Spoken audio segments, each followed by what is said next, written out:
Hi friends, నేను మీ Narada and welcome to our channel internet Narada.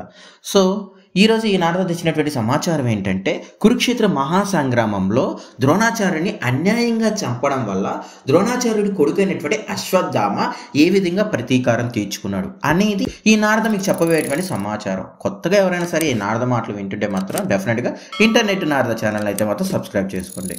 భయంకరమైనటువంటి కురుక్షేత్ర యుద్ధం 18 రోజులు జరిగింది. అయితే సుమారు 7 లక్షల మంది పాండవుల సైన్యంలో చిట్ట చివరిగా మిగిలింది పాండవులు 5 మంది సాత్వికి.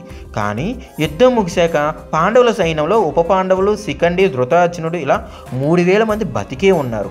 కానీ ఒకే ఒక్కడు వచ్చి పడుకొని అలసట తీర్చుకున్న వాళ్ళందరి మీదకి కత్తితో ఊత కోసాడు. అతడే అశ్వత్థామ కత్తి పట్టి ఒక్కొక్కరిని నరుకుతుంటే ఒక్కరు కూడా బతికి బయటపడలేదు. 18 రోజుల పాటు భీష్ముడి బాణాలు, ద్రోణుడి బాణాలు, కర్ణుడి బాణాలు, దుర్యోధుని గద తట్టుకొని బతికినటువంటి వారిని అశ్వత్థామ కత్తి పట్టి ఒక్కొక్కరిని నరుకుతుంటే ఒక్కరు కూడా బతికి బయటపడలేదు. అన్నిటినీ తట్టుకున్న వాళ్ళు ఒక్క అశ్వత్థామ కత్తికి బలైపోయారు. కాండవ దహనం కర్మఫలం ఖచ్చితంగా అనుభవించారు. సో అది ఫ్రెండ్స్, అశ్వత్థామ ఆ విధంగా ప్రతీకారం అయితే తీర్చుకోవడం జరిగింది. సో అది ఫ్రెండ్స్, ఈరోజు ఈ సమాచారం ఇంతటితో సెలవు. అండ్ అలానే ఈ నారద మాటలు కనుక మీకు నచ్చినట్టుగా ఉంటే మాత్రం డెఫినెట్గా ఈ నారద మాటలు మీరు ఒక్కలే కాకుండా మీతో పాటు మీ సన్నిహితులు, మీ ఫ్రెండ్స్ అందరూ వినాలి అని చెప్పేసి మీరు అనుకుంటే ఇంటర్నెట్ నారద ఛానల్ని మాత్రం డెఫినెట్గా షేర్ చేయండి. And thank you for your loving and supporting.